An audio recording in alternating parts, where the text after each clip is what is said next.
Hello, I am Xarkun. This is World of Warships Legends. Mikhail Kedrov on the screen. He is the commander I am using for the Tier 4 Russian battleship Pyotr the Great.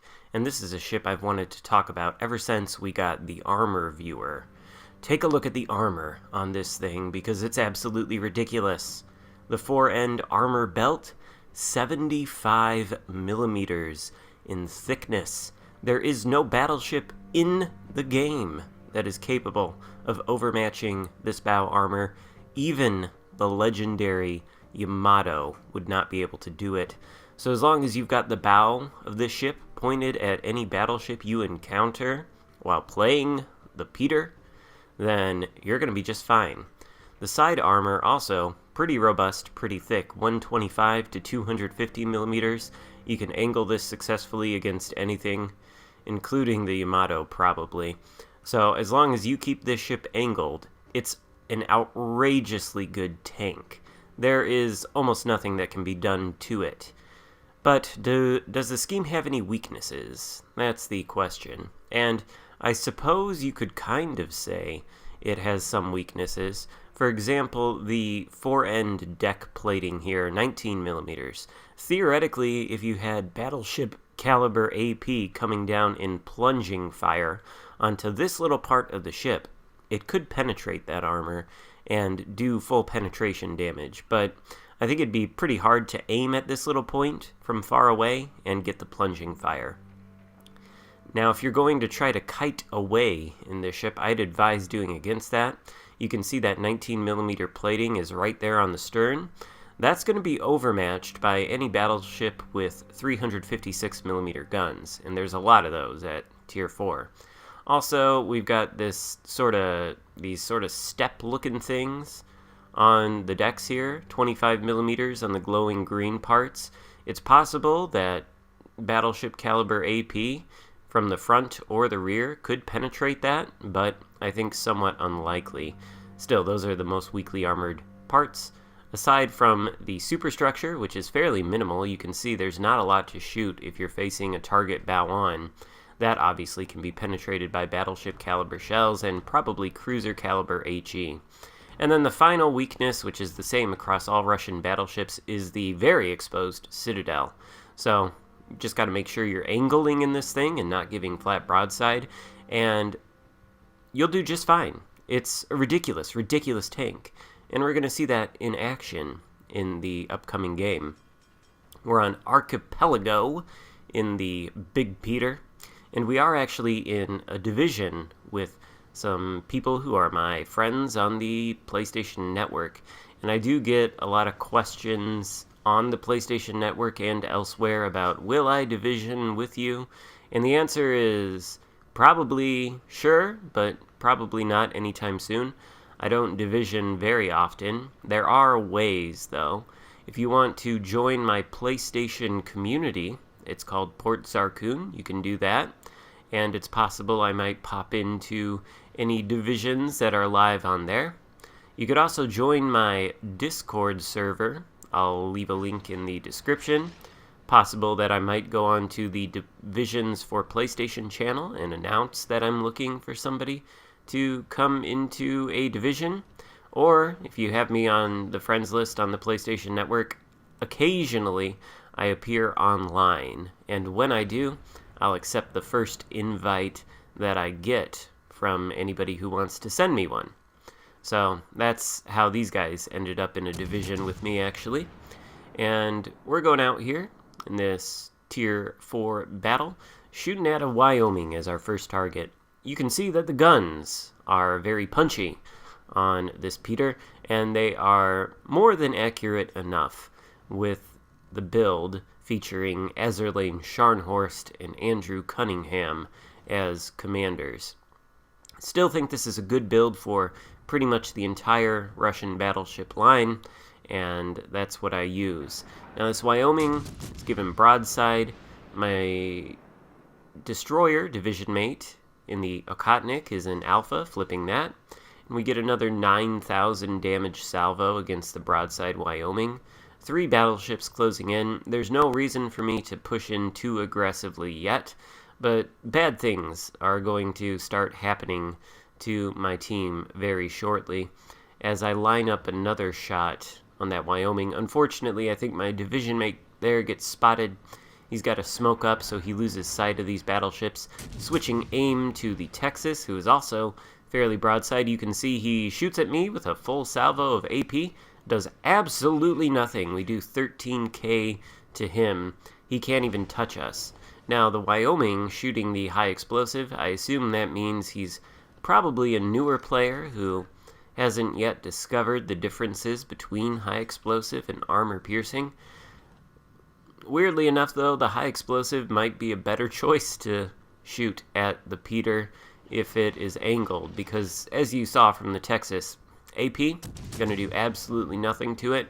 Possible that battleship caliber HE has more of a chance to penetrate the more thickly armored parts of this ship, provided the shells hit, unlike the unfortunate dispersion there that just was inflicted by RNG on that Wyoming. In any case, though, the friendly destroyer in my division has succeeded in securing Alpha, and you can see the rest of my team that is still alive is pushing into Charlie. 3 of them, however, have died, and none of the enemy ships have. So we're not off to a great start. But we are dealing damage to these guys. Our other division mate, Novocaine, manages to get a kill. And that Karlsruhe out there, shooting at us with the HE, you can see that his shells are doing next to 0 damage. They can penetrate a couple parts of the ship, such as that very thinly armored superstructure, but again, from the angle at which he's shooting me, there is not a lot of that superstructure to be hit, and he's giving flat broadside. I suspect he is also new here, given his stationary position.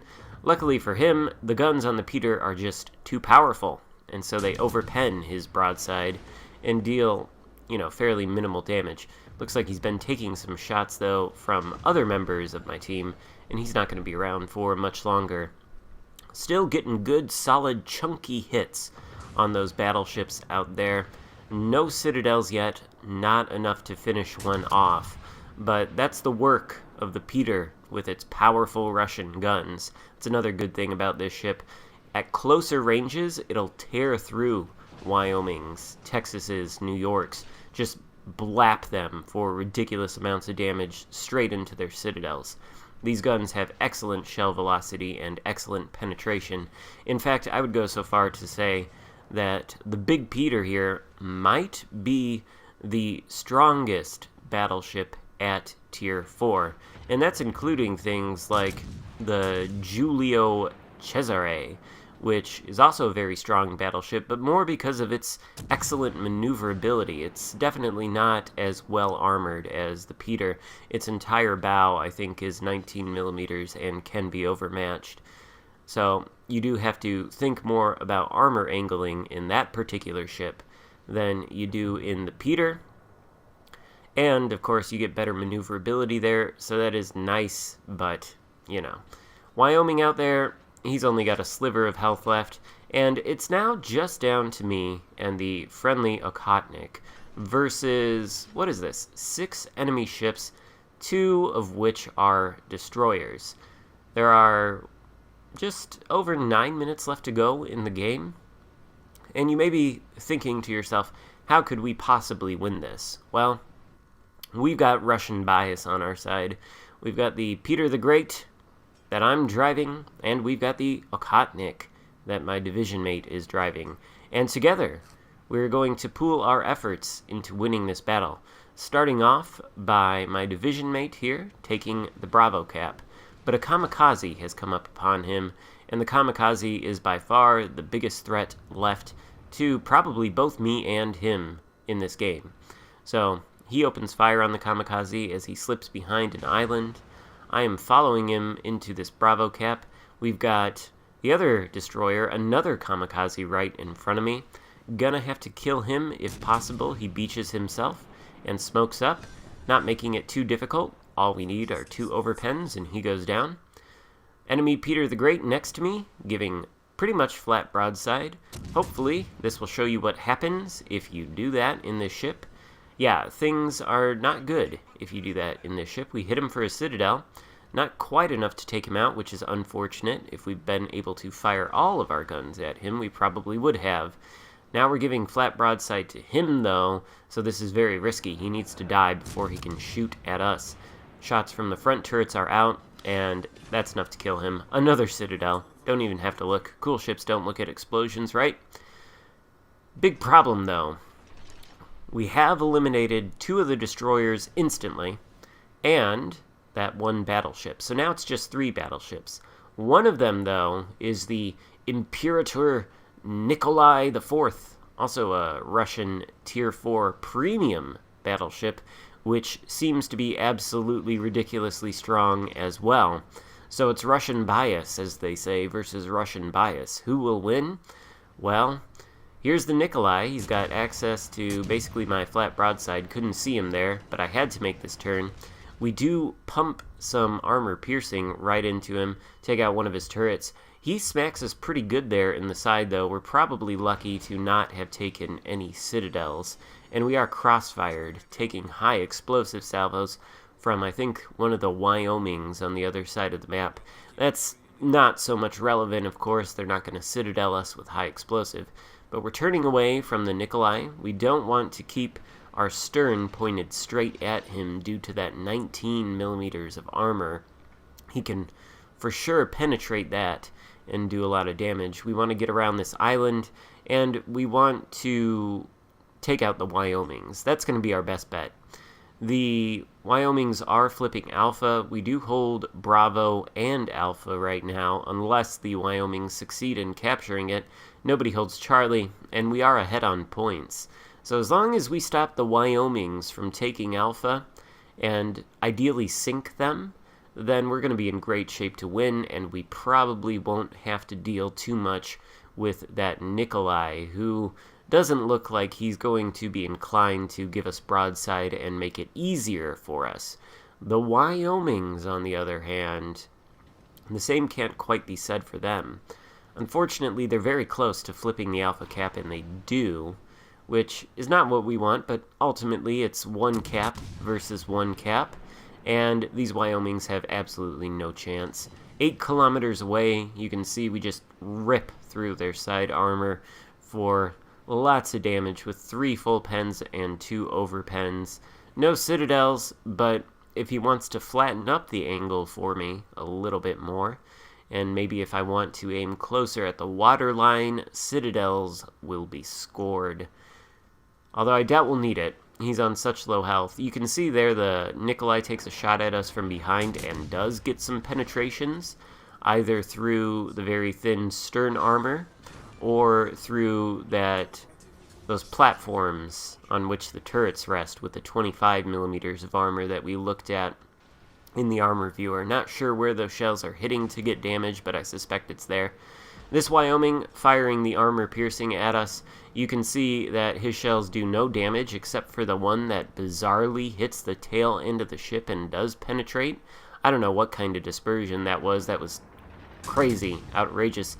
You can see mine is a lot tighter, and even at the angle the Wyoming is presenting, we're still getting penetrations on him. 1 shatter, 1 full pen, 3 over pens. He's kiting away now. My division mate is opening fire on him with his 7 Russian destroyer rail guns, and he's doing a fair bit of chunky damage with that HE. Maybe he'll start a fire. Not going to be necessary, though. Wyoming continues to give far too much broadside. He is turned slightly away, so we aim up. Shells go out with beautiful dispersion and take him out for our 4th kill of the game? 3rd kill of the game. 109,000 damage done. No, it was the 4th kill. So theoretically, we could get a Kraken here, but there's no reason for us to do anything dangerous.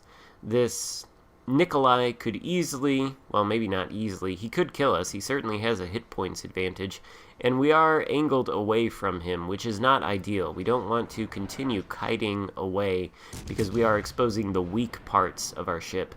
The Big Peter is a very aggressive slugger. It's not a kiter. And the Nikolai has switched to the high explosive, which, even though we are presenting the weaker parts of our armor scheme to him, may in fact be the better choice. He does get a fire. We still have 4 damage controls left, though, and less than 3 minutes left to go in the game. So there's really nothing this Nikolai is going to be able to do to us unless we make terrible mistakes and allow him to. You can see just how fantastic also the firing angles are on this ship. I think we're presenting, like, once we have all the turrets on target from the rear here, this is a very steep angle. It might be like, I don't know, 15 degrees. It's outrageous. It's the same from the front, too. If you're pushing in, you can get excellent firing angles with these guns. Frankly, it's just kind of inexcusable how good this ship is, how strong it is at the tech tree Russian battleship at Tier 4. I don't think there's any Tier 4 battleship that really compares to this in terms of tankiness or in terms of excellent firepower.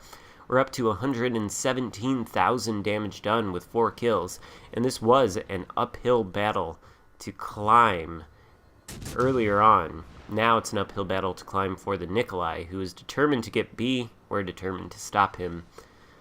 We're kind of hoping he's going to come around this island broadside, and we're going to be able to finish him off for the Kraken. I don't remember whether that happens or not, but anyway, the Pyotr, just extremely strong, and the armor scheme on this thing is ridiculous. It's outrageous. I don't understand why it is so well armored. The Ismail that follows it is not anywhere near as well armored as this thing. And for that matter, neither is the Sinop, which has an upper bow of 25 millimeters that can be overmatched by 15-inch guns. 26 millimeters, one of the two. Neither of those things are as well armored as this Pyotr the Great is.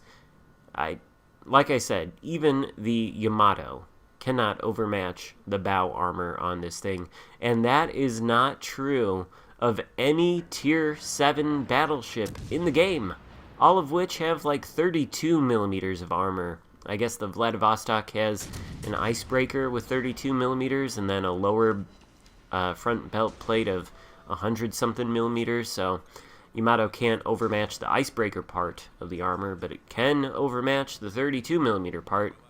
This thing goes up against a Yamato. I think it might actually have a fighting chance. It's not going to get its bow overmatched, but if we ever get testing rooms in the game where we can create our own scenarios, this would be an outrageously fun ship to take against a Yamato in a testing room just to see what happens. In any case, we're not going to be able to finish off the Nikolai. He's very tough too. So we don't get the Kraken, but we do get the win. So I hope you enjoyed this look at the Pyotr the Great, a real gem at the low to mid tiers. If you liked the video, give it a thumbs up and consider subscribing if you haven't already. Thank you so much for watching. I'll see you next time. Goodbye.